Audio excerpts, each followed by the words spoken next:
order. Please stand. Flag, pledge of allegiance. I pledge allegiance to the flag of the United States of America and to the republic for which it stands, one nation, under God, indivisible, with liberty and justice for all. Okay, thank you. Right.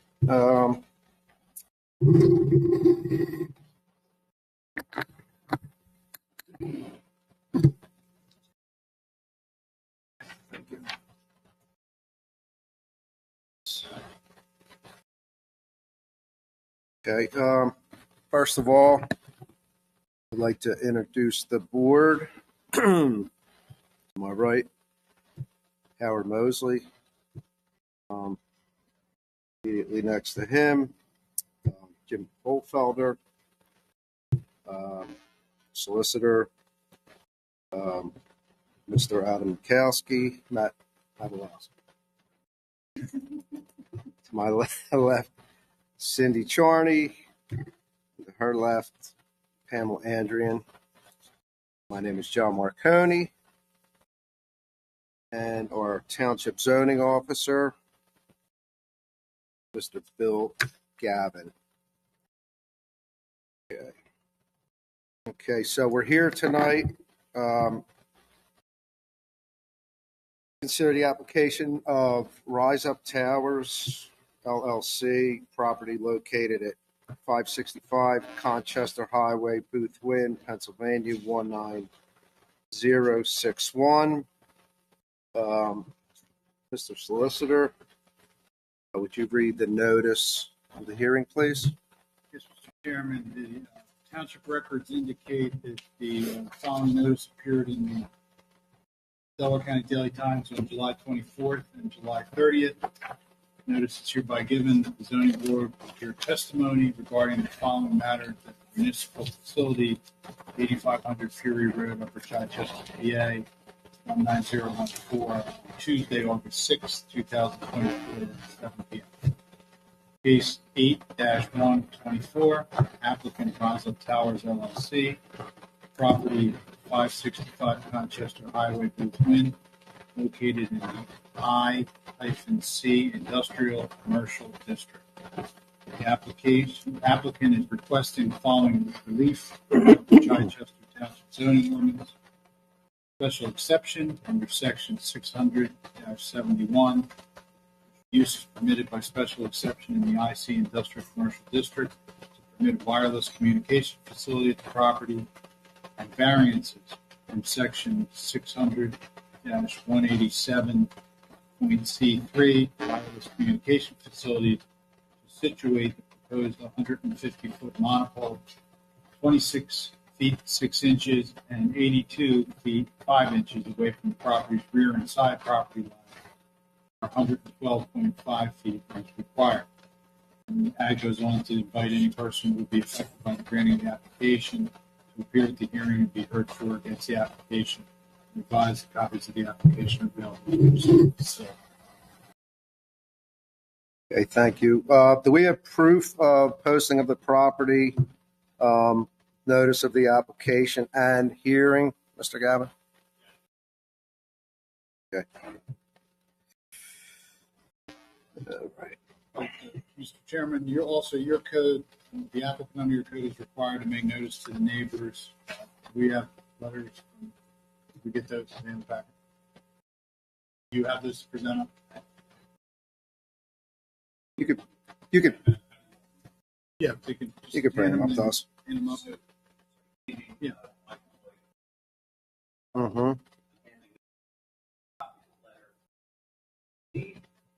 Green cards to certified mail for all the residents and property owners within 500 feet. And then second, and I'm not sure how many.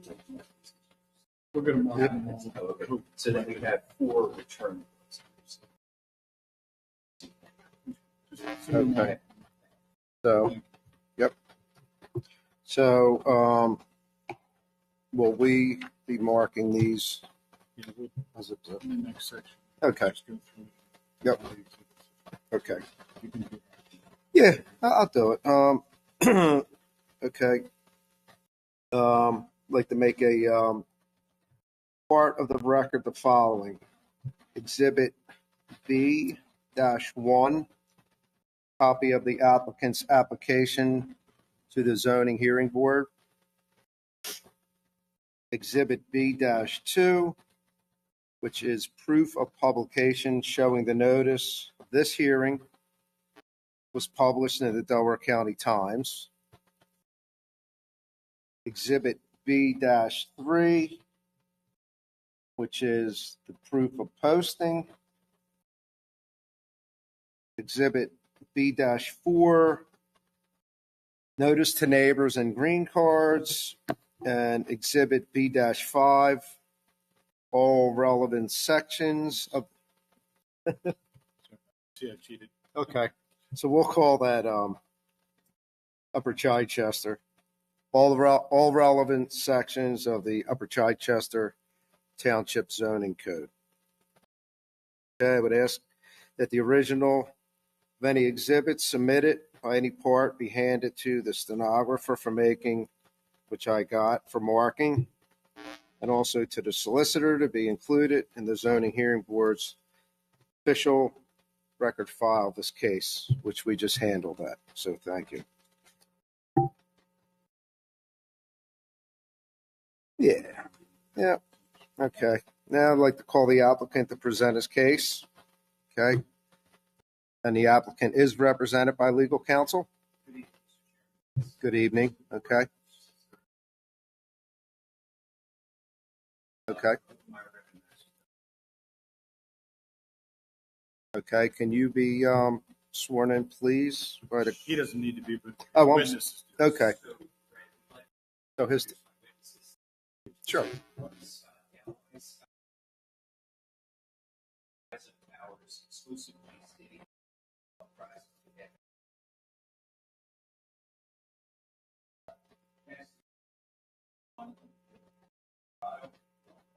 Sorry, and Sean. Sean's our professional engineer tonight. Answer any engineering.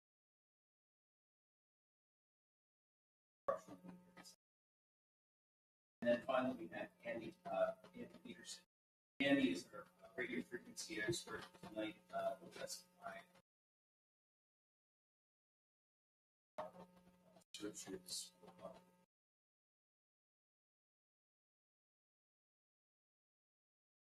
Should we just swear all three in right now, and then you can call them in the order that you would like?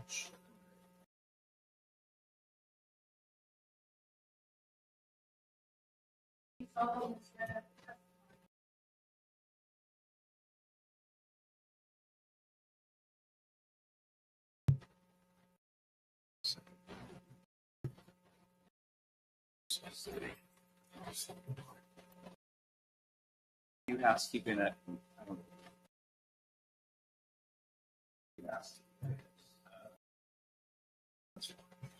Mark is exhibit A1 and 2, copy of the deed, rounds between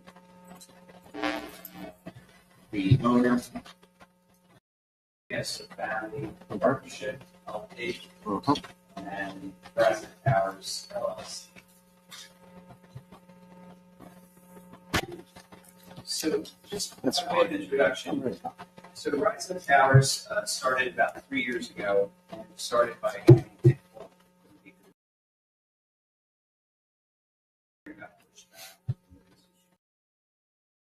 So, Nick built about 13 towers back between 2009 and 13, and then decided to start that. So, he did it for two reasons.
And if you want to shout out questions, obviously, in the meantime, go for it.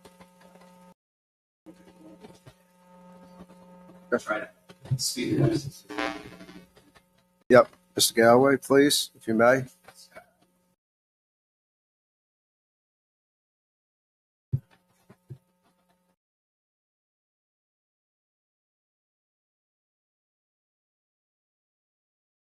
Hi, everyone. Scott Galloway.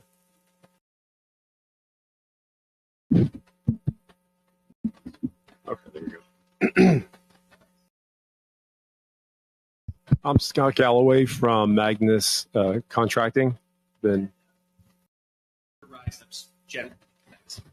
Scott, you're Rise Up's general contractor, right? Yes, that's correct. And you were in the room when I said you were authorized on behalf of Rise Up to speak on their behalf? Yes, And that's correct, right? yes, that's correct. Okay. How long have you been building cell towers? Personally, I've been building cell towers for about 28 years Okay. for Magnus. And do you install equipment like the antennas on the towers too? Yes, we put the structures up, put the antennas up, install the equipment down below. Yes. Okay, so you basically do everything. You're related to the construction, operation, maintenance of towers? Yes, that's correct. Okay. And you're familiar with the proposed tower and the site tonight? Yes. So describe it from a construction perspective. How's it going to go? Well, the property is is a light construction existing property. There's some commercial equipment there. We're going to install the cell tower in the rear of the property, behind the structure, the building there. Utilities are on the site already, power and telco, and there's a lot of brush and trees around the back side behind the tower that won't be touched. So what we're looking at is the plan that up on the screen that I think was marked. Was it marked? So, sure, we'll separately mark the plan, and I have a copy for everybody as Exhibit A3.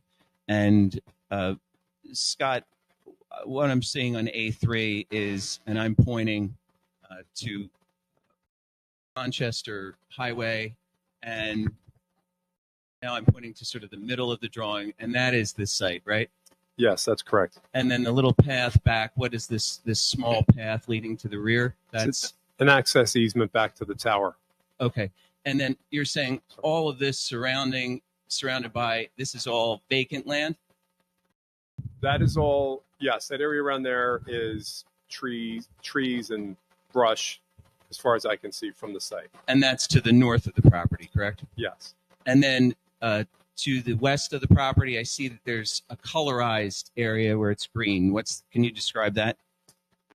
There's a existing fence there with scrub trees and some brush, maybe, and some trees along that side as well. And so of the west side, which is the only side that actually has, a neighbor, you took some pictures today, right? Yes, that's correct. So I didn't bring copies, but we'll mark them collectively as Exhibit A4, and I'll send you copies, Mr. Solicitor. Describe where you took that picture from. That's from the east looking west into the site? I have my it's my back against the bowling alley, looking towards the property where the cell tower is going to be. Right. The tower is going to be right beyond those trees there, Okay. behind the building structure, Okay. to the left of the white car. And so you're familiar the ordinance.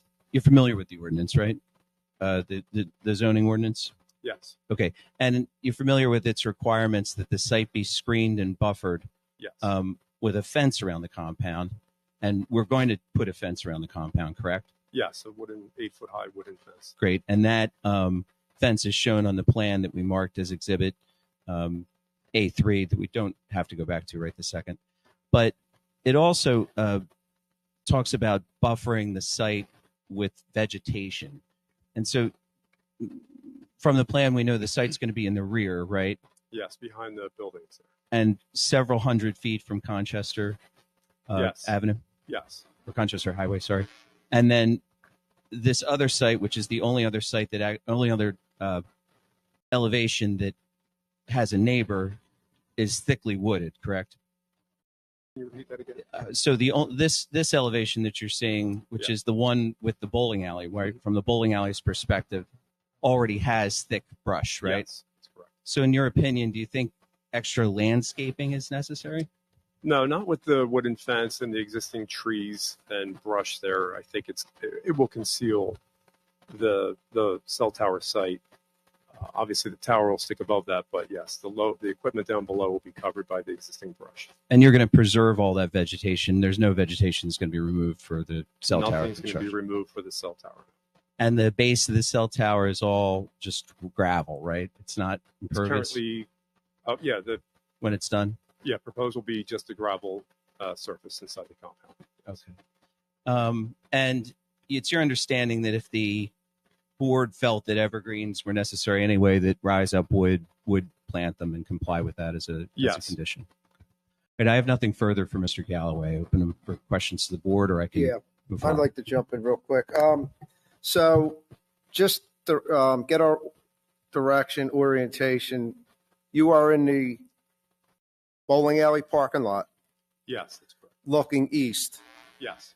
and that is the, Looking west, I think. No, right? it's Or no, looking east. Yeah, it's east. so the proposed property is not anywhere on that blacktop surface. It's further east. Correct. It's just beyond the trees, the brush there. It's not on the blacktop property. Okay. And I guess somewhere I'm going to find, but approximately. So I take it that you couldn't get any pictures from the actual site. That's why you kind of shot this view. I took this view just to show the existing trees and scrub from this perspective. I don't have any other photos. Okay. of the property. That's fine, but over and past that tree line is the proposed site. Yes, just probably approximately 5 feet beyond that. Okay. Is that township property that the open space there? Did you do you know if that's? That I don't know. It is not. I know it's No, the site.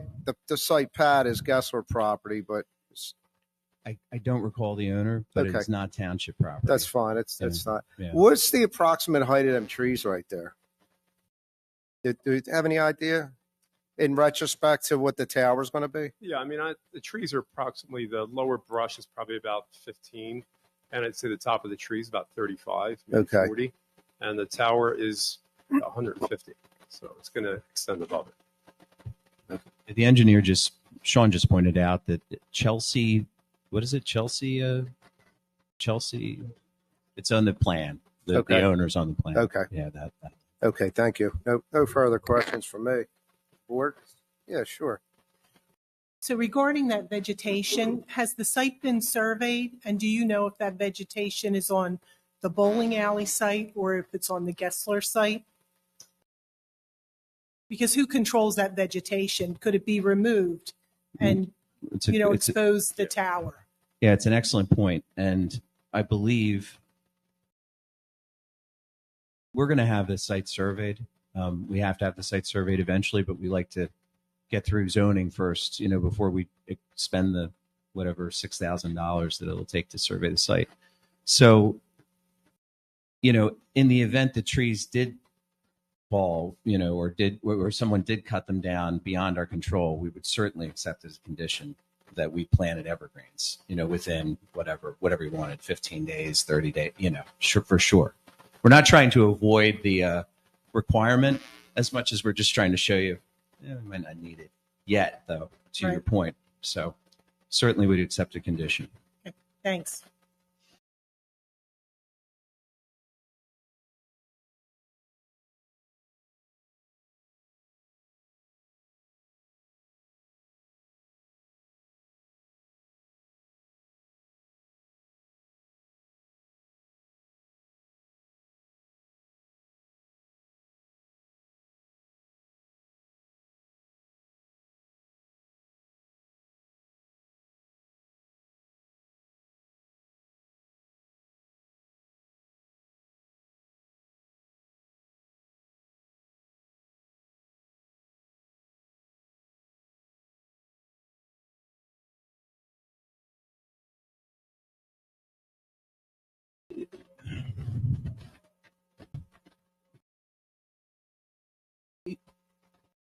Mr. Holfelder, I think you're jumping ahead, right? Your two are our point for our second, for the variance part of this, right? Because that is truly why I think the reason why we need the variance is because, this is the property line. I'm pointing to the plan, and we've located the tower as far away from the property as far away from the highway as possible. You'll hear testimony. Sean's a structural engineer. The towers, 99.999 whatever percent of the time, do not fail, and when they do, they crumple onto themselves. So there's no danger to any surrounding property owners at this, and Sean will testify to that. So.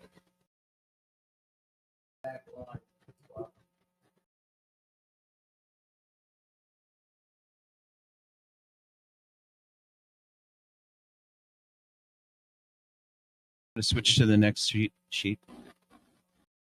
If you switch to the next sheet, please. I thought it showed it. Yeah. Right there.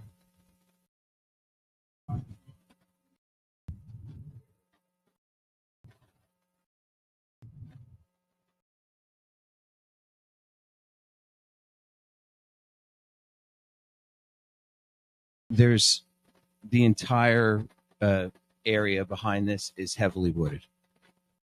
All vegetation.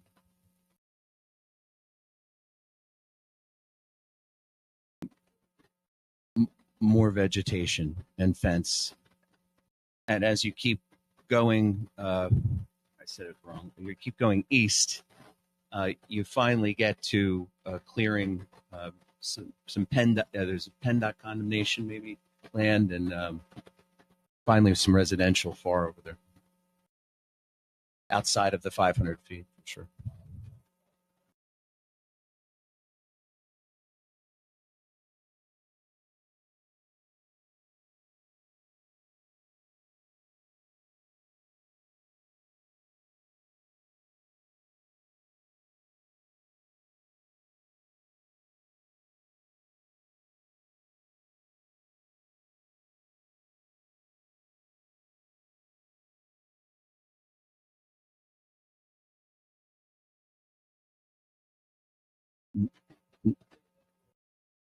Just this. The whole lot is used already for the landowner's construction operation for his so he has heavy equipment that stores there, and then they leave. And then there's a quick tags place in the front, like an auto tags place. And then the cell tower will be in the back. And as our testimony will show, it will just sit there.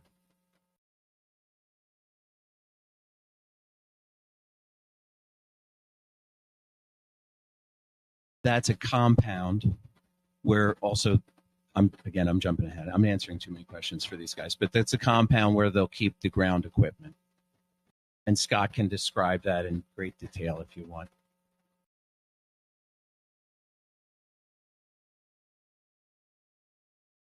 Okay, so I guess at this point, we've established location, kind of what we're looking at. Yeah, as far as general location where the proposed site's going to be. So moving forward from there.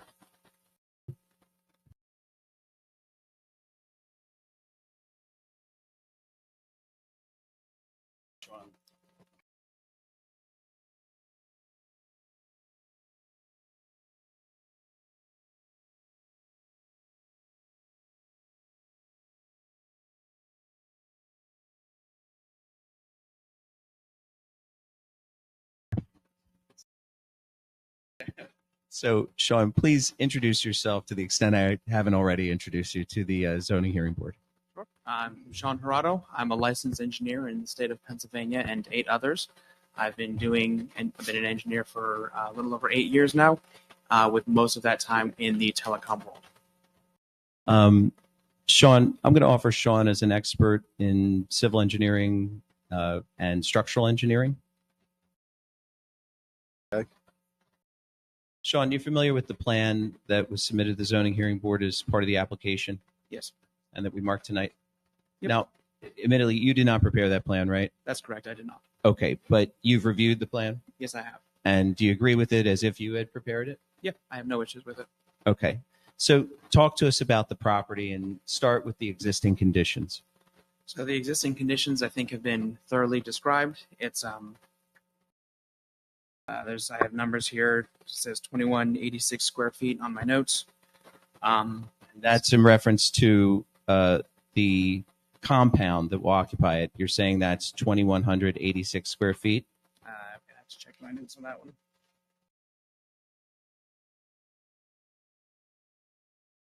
Yeah, no, yeah, Right.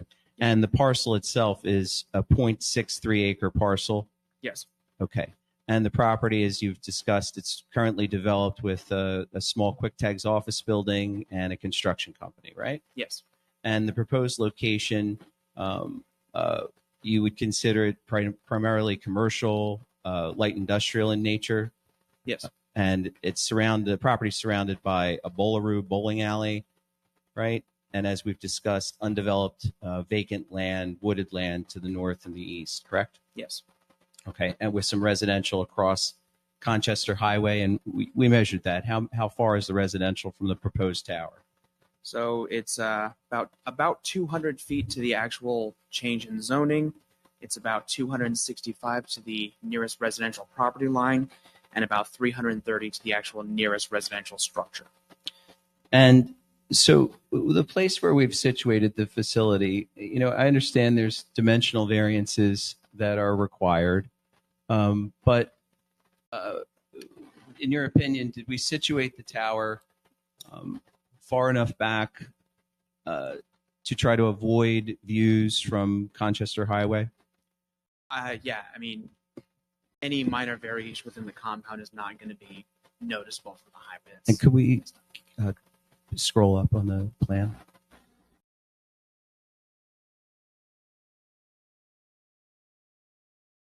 So in front of us, we have sheet Z2 on the plan, and there we have the compound, correct? Yes, Okay. And that compound, Sean, the monopole itself, which is shown in the circle at the bottom left-hand corner of the compound, that's going to be a 150-foot tall monopole, correct? yes, And as the plan and the next sheet shows, we could switch that tower, and this is the sheet that's showing the proposed 150-foot tower. That's going to have room for 4 carriers, right? yes, And the 4 major carriers are Dish, Verizon, AT&T, and T-Mobile, correct? at the present time, yes. But it's your understanding that T-Mobile will be the quote-unquote anchor tenant at the top of the monopole, correct? Yes. Okay. And the property is located in the IC Industrial Zoning District? Yep. And the wireless communication facility there, correct me if it's permitted by special exception. Yes.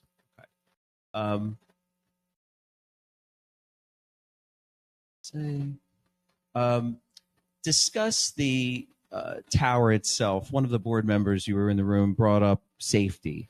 Talk about, from your structural engineering background, tower safety, and particularly with respect to the location where we've selected for the tower. Is the tower in danger of falling into anything or harming No. anybody? No, absolutely And not. tell us why. So, obviously, anytime we build something, it goes through rigorous structural analysis to make sure that everything's fine.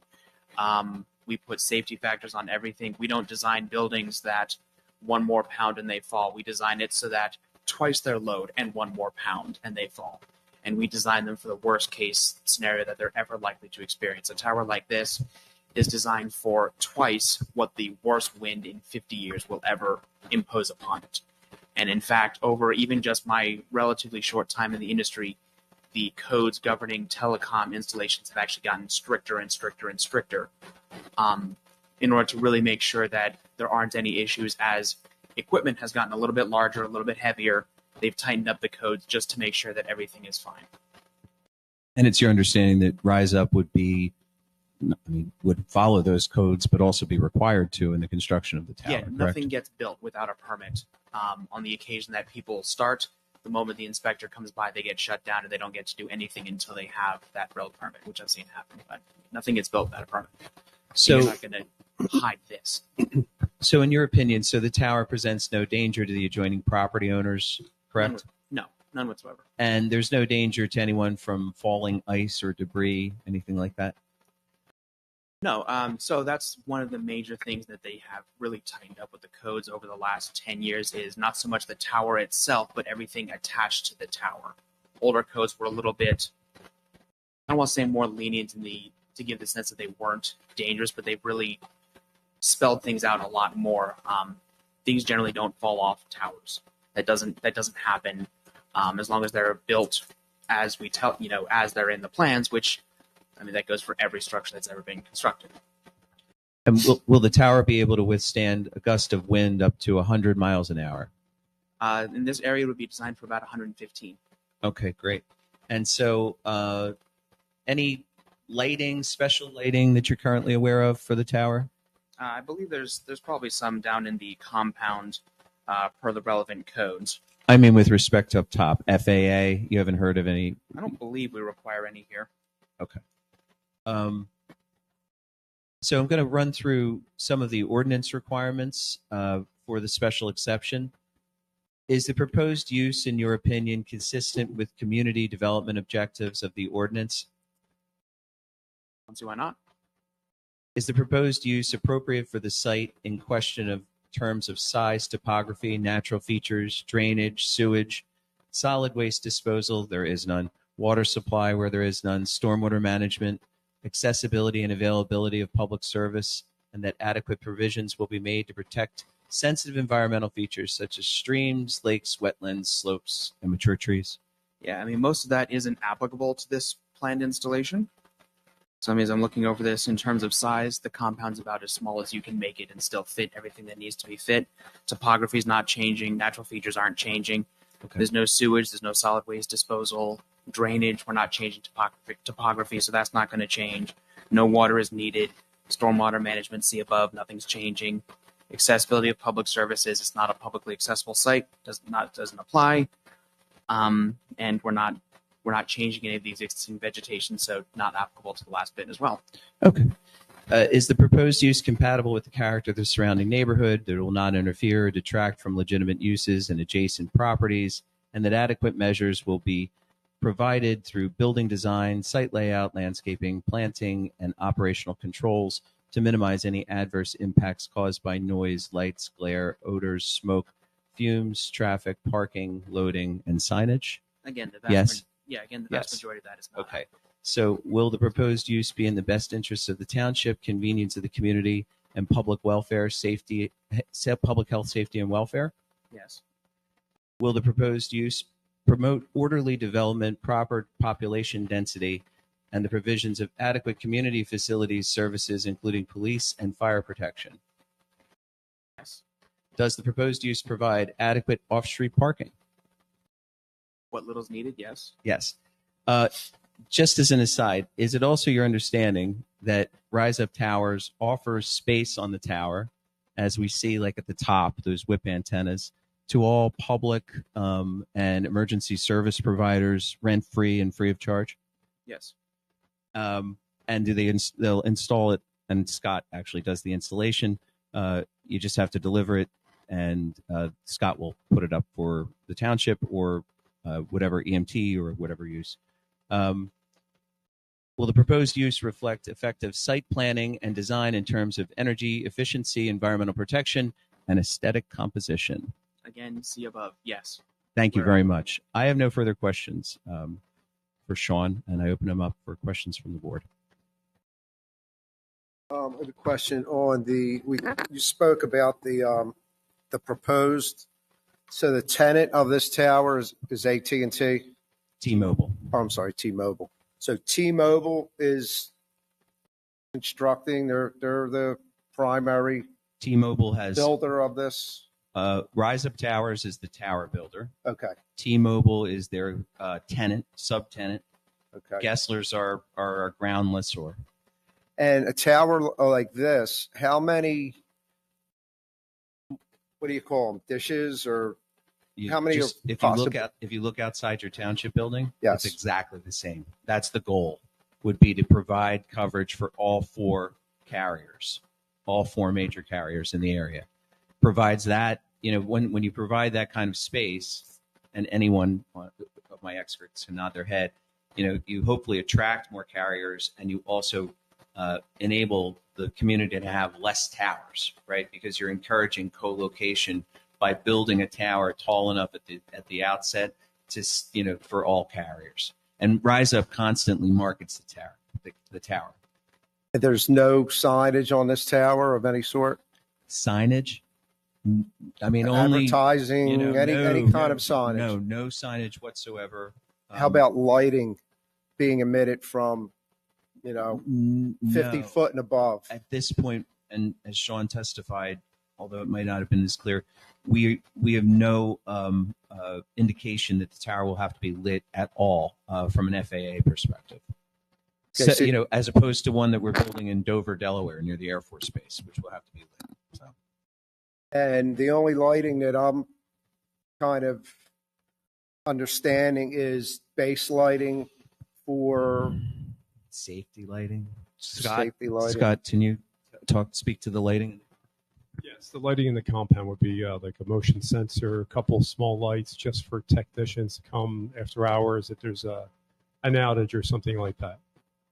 And then how about the road leading back to this? Is that on the Gessler property? Everything's on the Gessler property. Okay. It's not really a road. We're just going to use the existing Gessler property.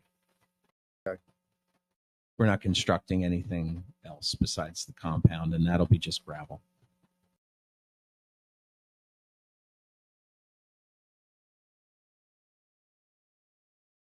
I have a few questions.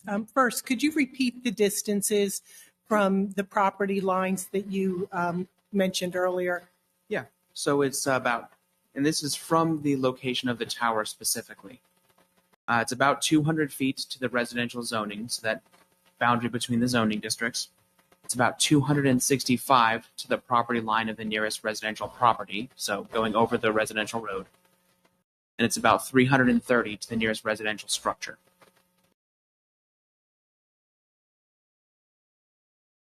Thanks for that.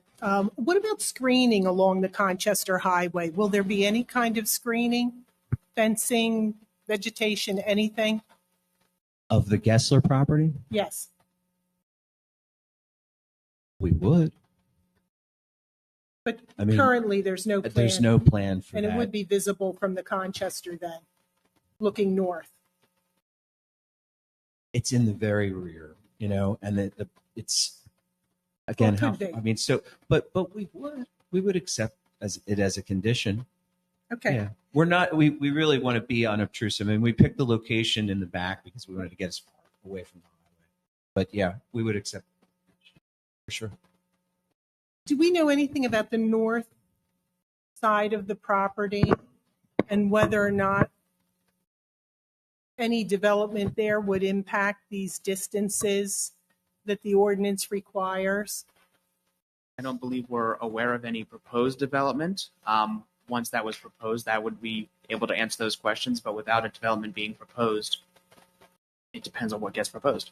But potentially, could that impact how an owner on that northern property develops that site? I suppose They in would theory, have to. They would anything's have to possible. consider it by way of setbacks and things like that. Okay. You know, I And think that's more of a question maybe for the zoning officer. You know, but I don't want to. okay. But yes, they would have to account for it if it ever was developed. Right, potentially. That's what I was thinking, Howard. My last question is about inspections and maintenance. I know it's going to be built to withstand these strong winds, et cetera. But are there requirements out of anything the township would establish for inspection and maintenance of the tower? Yes, current telecom codes require regular inspection for towers. I want to say it's either every year or two, just to make sure that it's structurally in good condition. Right. And then also all the telecom carriers send their own techs out on a more frequent basis to inspect their own equipment. And then finally, every time there's a change in equipment, every time there's an upgrade, someone comes out to the site and does a site walk and site inspection. That is yet one more opportunity to catch problems before they become problems. So we'll be well looked after. And who did you say controls the inspection process? So there is the actual required is governed by the standard is the TIA Telecom Industry Association, and they require it every year or two. I forget which one. I think it depends on the importance of the tower. But then also other stakeholders go out there. The carriers go out there to maintain their equipment. They send a representative from an engineering firm out to do an inspection every time they do an upgrade. And those are usually between every year and every 3 years is what seems common based on as technology develops. Okay, thanks. That's all I have.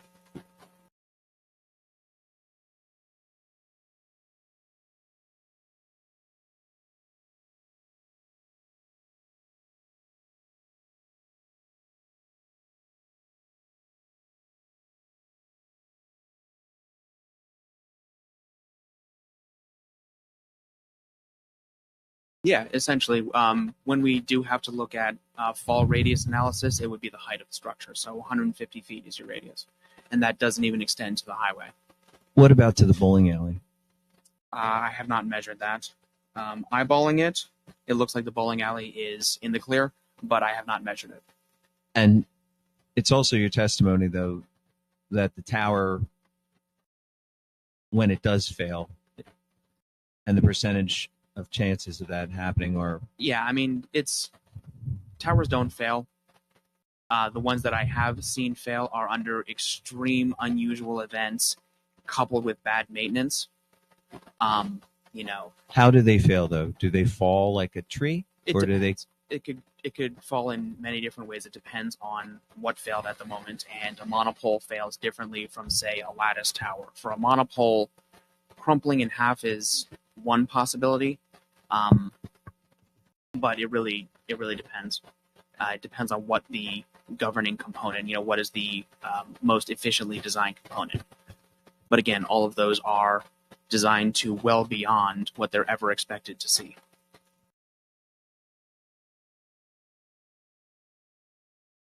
No, not on this style tower. They could, right, it's just a tower. These are designed to be totally self-supporting.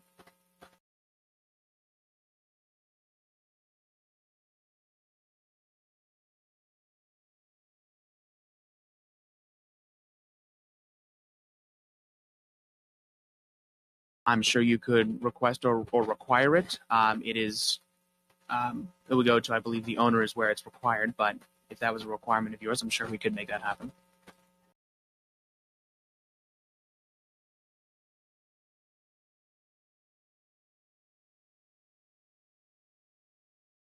No. Oh, with a 20-foot whip antenna?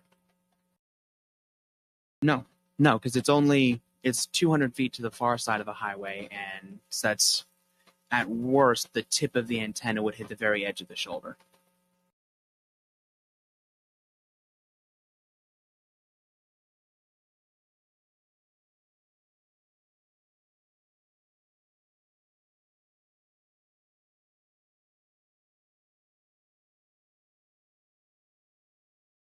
Got my cleanup witness here, Andy Peterson.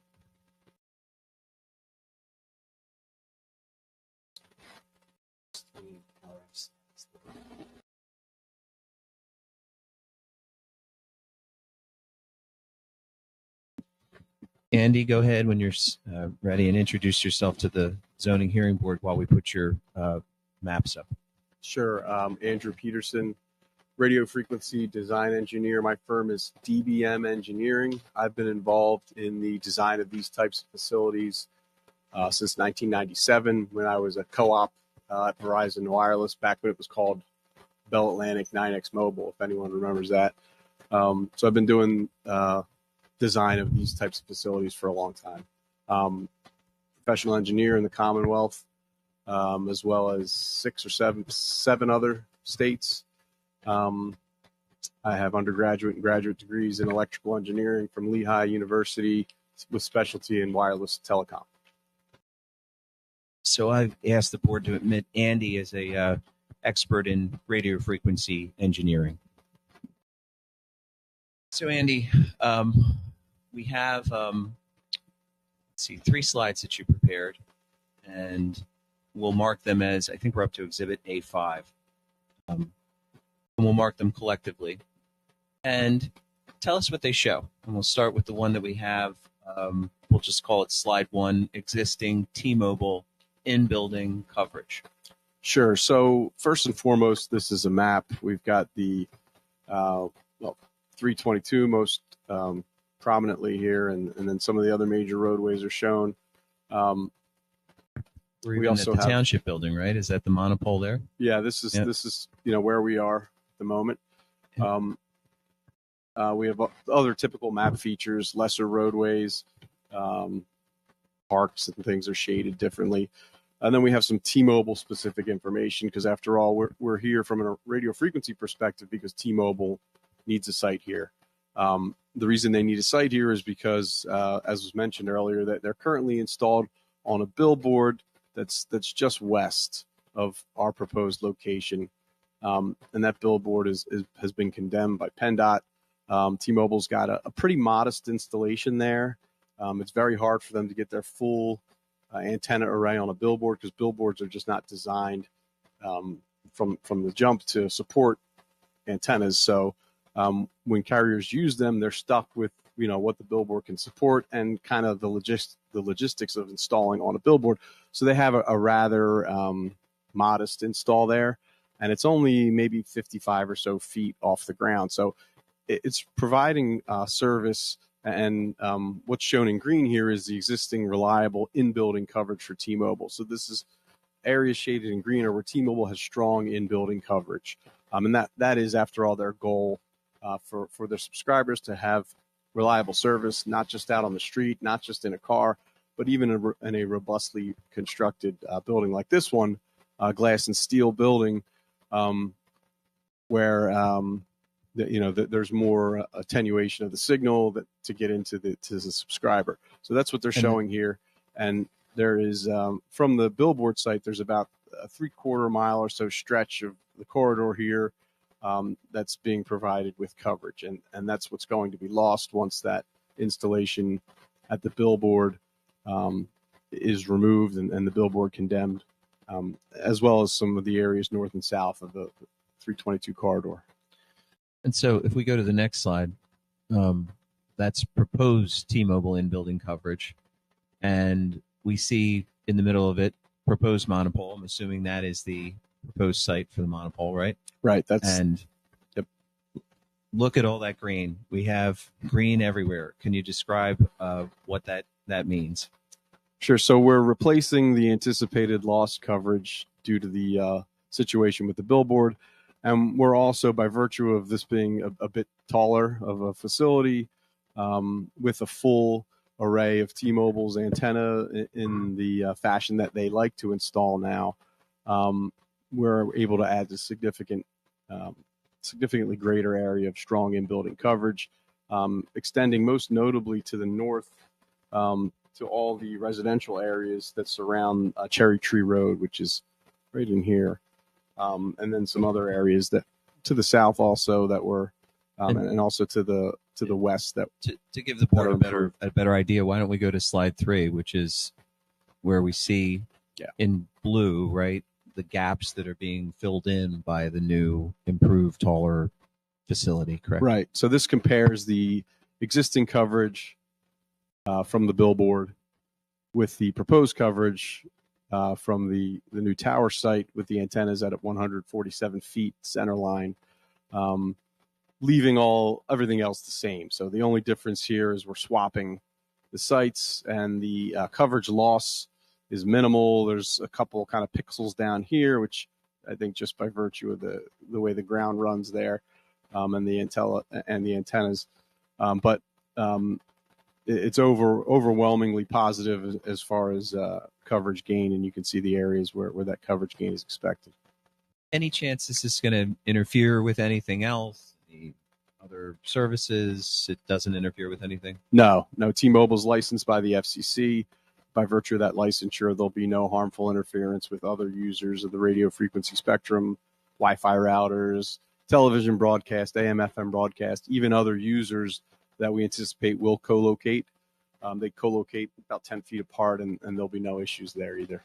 Is this the minimum height that you think the tower could be, given the need for potential additional carriers and the need for T-Mobile's coverage needs? Yeah, this is T-Mobile's minimum height in order to fill in these areas to the north that they're looking to improve their coverage on.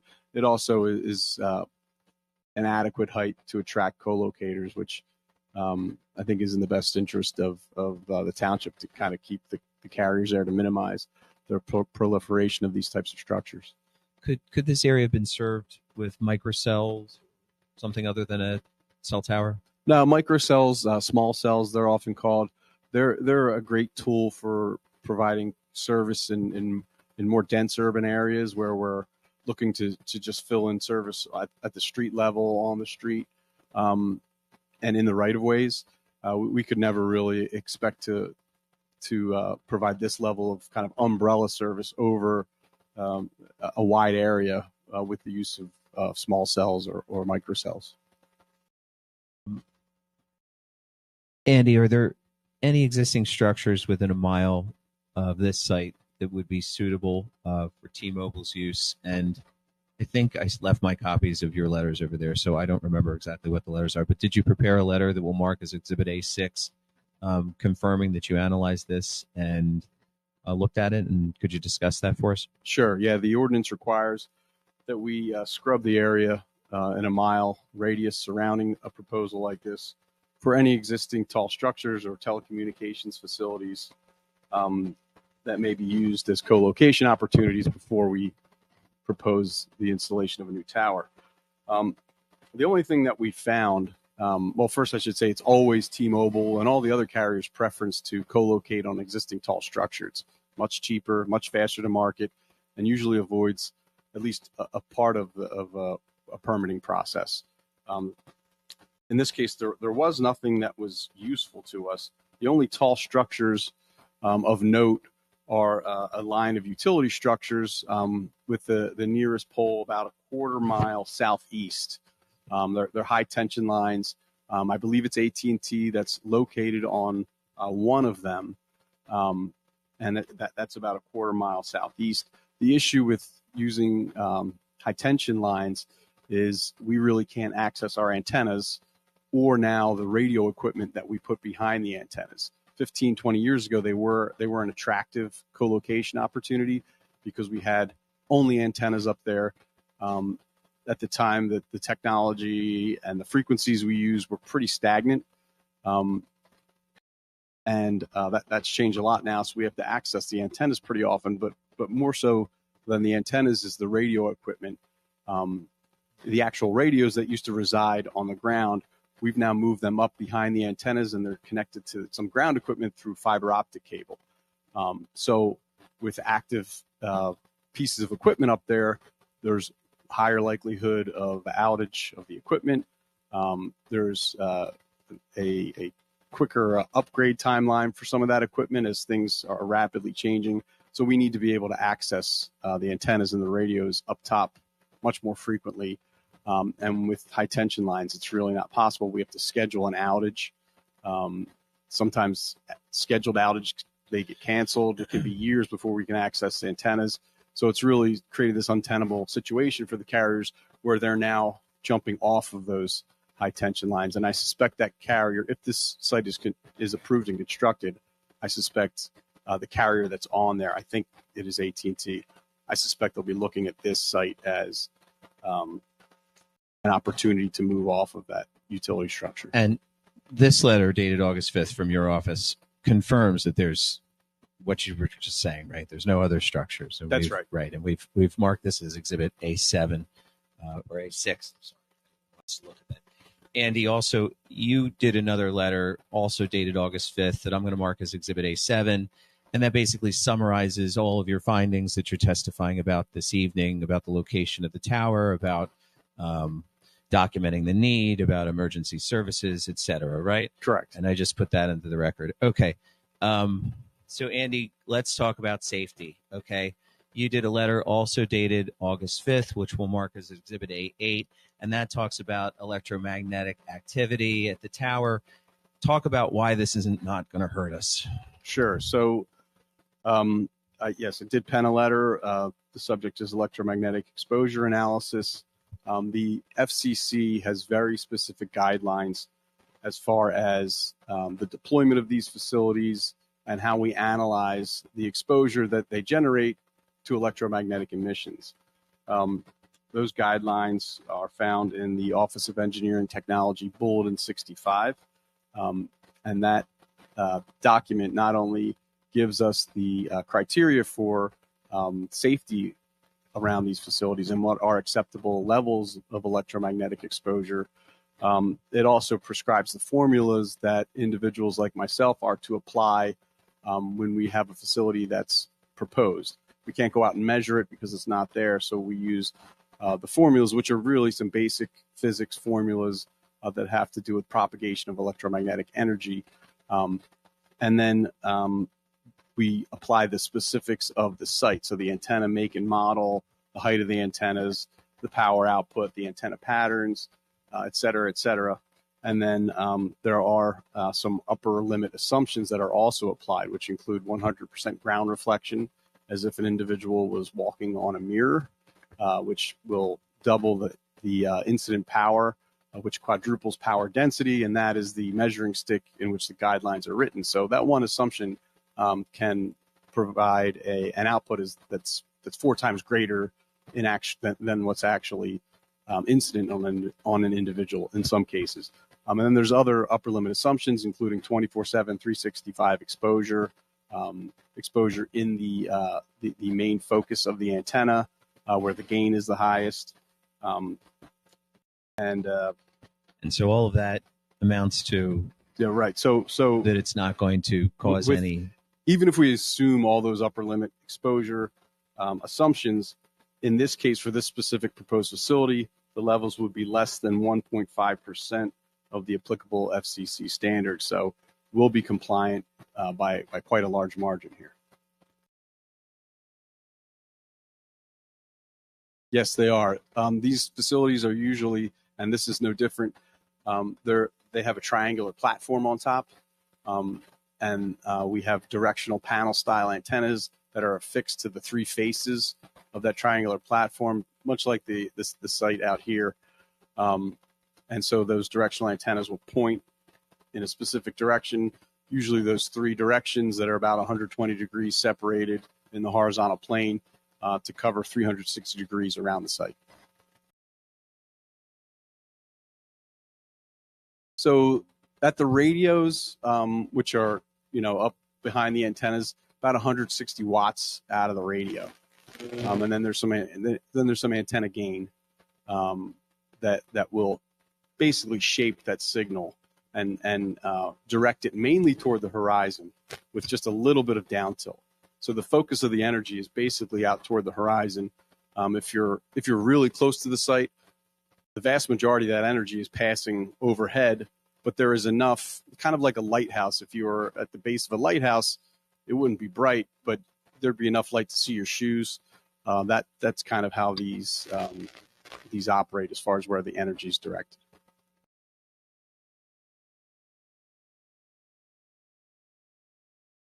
Are we going to get a copy of this analysis? Yes. Does yes, it include the FCC standards? Well, there's reference to, yes, actually the standards are, there's a table with the standards.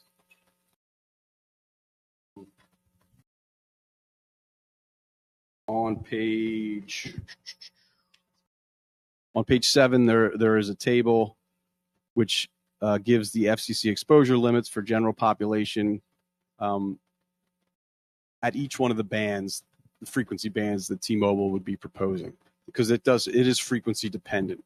The human body absorbs electromagnetic energy more efficiently at certain frequencies than the others, so the standard accounts for that. So that does change a little bit. Yeah. So Andy, these are estimates. Once the tower is installed, does someone actually go out and measure to be sure that the the waves are within these standards? Not usually in a tower type scenario, because the levels are typically about 10 times below what the upper limits will yield here. So we're estimating 1.5%. It's probably more along the lines of 0.15%. So, almost a thousandth of the exposure levels. But we have accepted that condition in the past, that we have it surveyed post-construction, and I'm sure Rise Up would be Andy, amenable though, to that. just and we're fine with that. But who does, like, this tower out here? And for the record, there's a tower on the township property with what looks like 4 antennas. Who tests those antennas? Anyone? I couldn't say if there's. But do the carriers ever engage you to test antennas? They do. They do when there's a request made. But facilities like that, because the antennas are so high off the ground, there's not a regular testing that's required by the FCC. There's a categorical exemption that the FCC has, and it's talked about in the document that I referenced earlier. When antennas are above 10 meters from the ground, there's really no chance, which is about 30 feet. The energy at ground level is going to be compliant just by the physics of it. So regular testing only comes into play usually for rooftop installations, where folks could be closer to the antennas by virtue of their employment. Let's say they're HVAC professionals or roofers, folks that are up there near antennas. And in those cases, the carriers are required to do surveys periodically. And when there are areas of rooftops that are above exposure levels, they have to be barriered and marked and things like that. Andy, though, but back to this example, what you said was you go above 10 meters, that's 30 feet. Right. And physics decreases the chances of radiation, correct? Yeah, there's a categorical exemption for sites. But the physics you just said decreases the chance of now. Well, there is no chance. No, wait, right. Now we're at 147 feet, right? Yeah. 150 feet. Right. It doesn't decrease anymore, but I mean, if it's nil at 30 feet, at 150 feet, what's your professional opinion? Yeah, the levels are, and that's why the calculations yield the results we do. The levels are extremely low. The reality is, below 1%, but worst case, we're showing 1.5%. Okay. I just have two. The tower behind us, is that to capacity? I don't know the specifics on, as far as the capacity structurally of that site. It does look like there's 4 platforms on it. So, and really right now there's only 4 commercial carriers in the marketplace, with Dish being the most recent addition. So, there unless there's another carrier that enters the marketplace, that's really all the. And when you go to erect this tower, it's a monopole, but is it one piece? Is it 2 pieces? It's sectional? It is sectional. I'm not the witness to answer more specific than that. I know they're about 20-foot sections usually, or maybe 50-foot somewhere in there. But that's for Galloway can answer that. Yeah, that's fine. Yeah. Section. erection of it is going to be done by crane? I would assume so. Scott. Yes, that'll be done by crane. And obviously 100-foot, 150-foot tower, you're probably looking at a 250-foot crane or so. Yeah, so 150-foot tower, the crane will probably be 180 foot. Okay, Height. where is that going to sit exactly? Probably in the construction yard, the property, so the landlord's property right there. It can sit probably within 20, 30, probably about 30 feet away from the tower.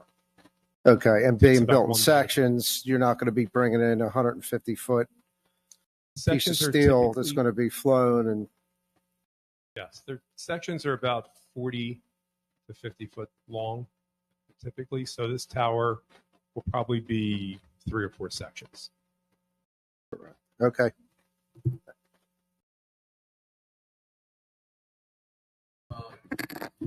Will be a 4-plane setup for us. The T-Mobile will just have one platform at 147 feet. So the antennas, which are about 6 feet in length, about a foot wide, a foot deep, their center line will be at that 147 foot on that triangular platform. And then let's say Verizon wants to install, they'll install a similar platform around 137 feet and so forth. But it'll come down how many feet if you let's say put it to full capacity. How many layers of antennas? So if we assume that What would be the lowest level? they're usually 10-foot increments, so we'd have 147 down to I guess 127 or 117, right? 47, 37, 20, yeah, 117 would be right. That's really the industry standard, and the ports are cut into these poles. They're pre-cut in the poles at 10-foot increments, so that's usually where the platforms end up 10 feet apart. Okay, no further questions from the board? Okay, does that complete the applicant's case? It does. That concludes my witnesses. If you want me to sum things up, I can really quickly or. Yeah, sure. Sure. So if you could just give us a quick. As Round it you up. heard, special exception, as the board probably knows, neither special nor an exception. It's a permitted use unless the place where you put it is so bad for health, safety, and welfare that it can't go there. And your solicitor obviously can confirm that.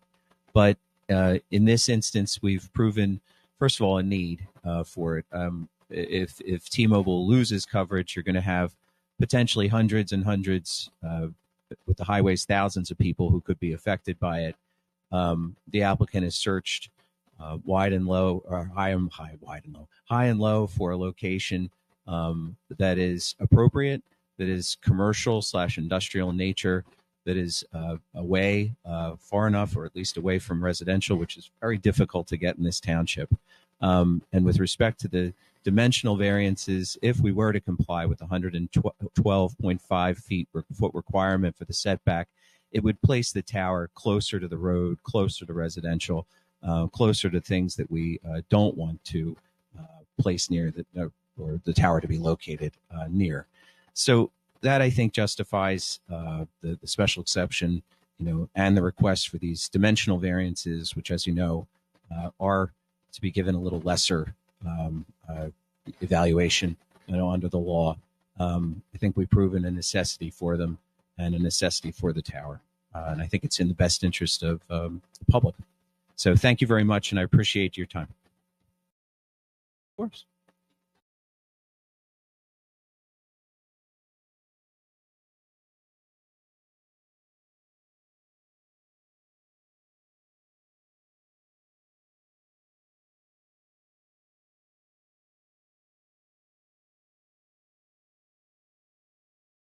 That is correct.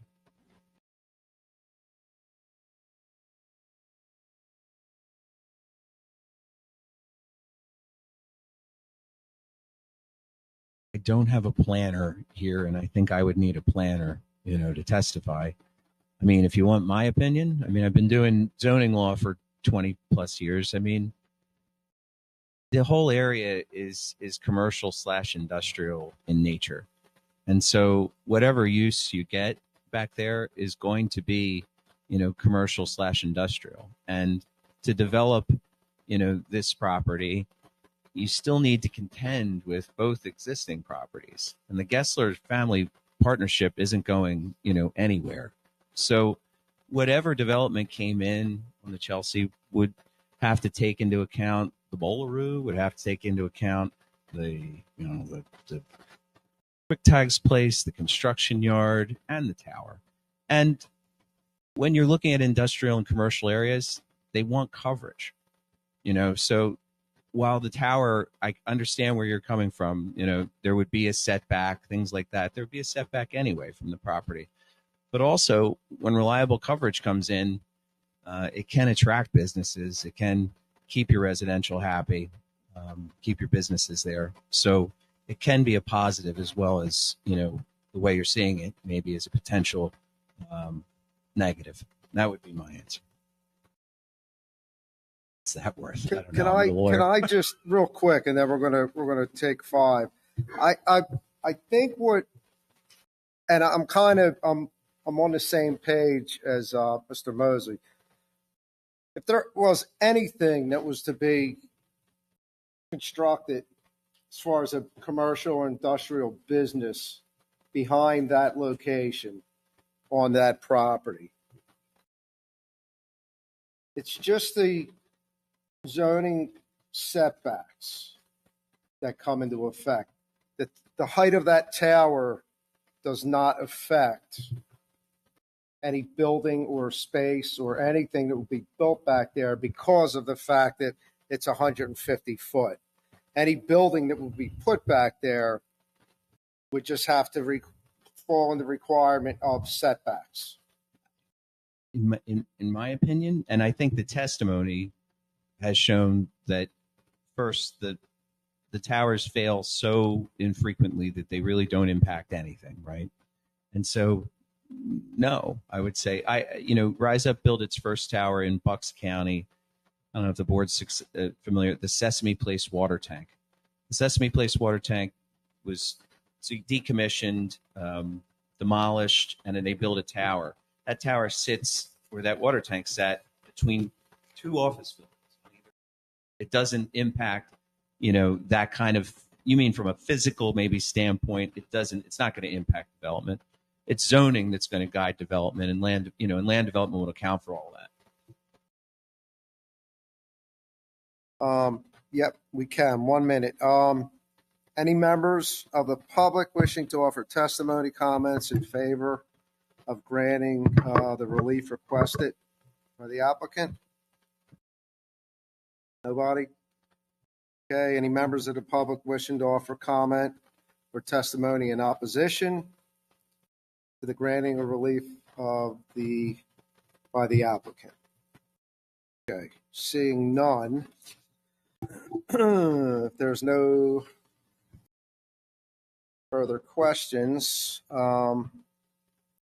yes, we can bring this to a vote, or we can take 5 if the board wants to. Are you guys ready to put this to a vote? Any questions for council? Any questions? Board members will prefer to comment. Previous. Speak up. Speak up or forever hold your peace. Everybody good? All right. Let's put it to a vote then. Just for the record, Mr. Chairman, there are two applications, two requests. One is the special exception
wait for the attorney.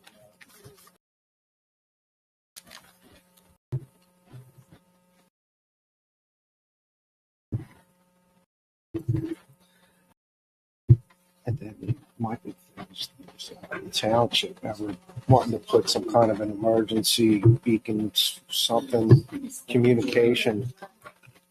He did say that was part of what they do, but that's an exception I'd like to see on that. Okay, thank you for your patience.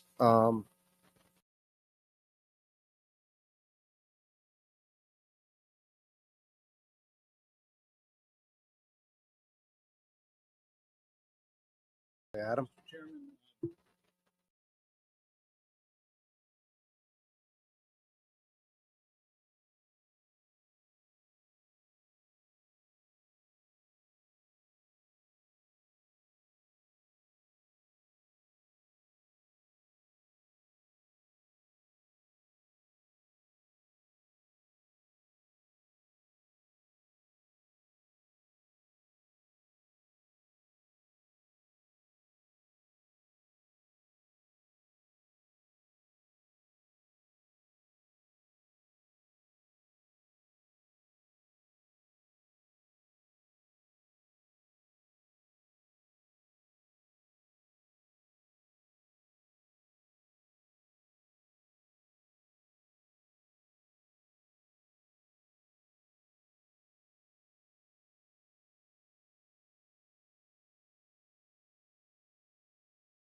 Wish to make a motion for approval?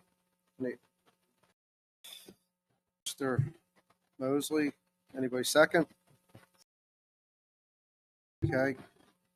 At this point, I guess we'll take a vote on the approval of the application. Mr. Mosley? Yes. Mr. Hochfelder? Aye. Cindy? Yes. Pam? Myself, aye. well, with that, Mr. Chairman, I will advise the applicant that we will be sending out written notice of that. I'll try to do it tomorrow, but to the extent I don't, you waive the 24-hour notice. Okay. Now you may close the hearing. Okay, thank you, everybody. Concludes tonight's meeting.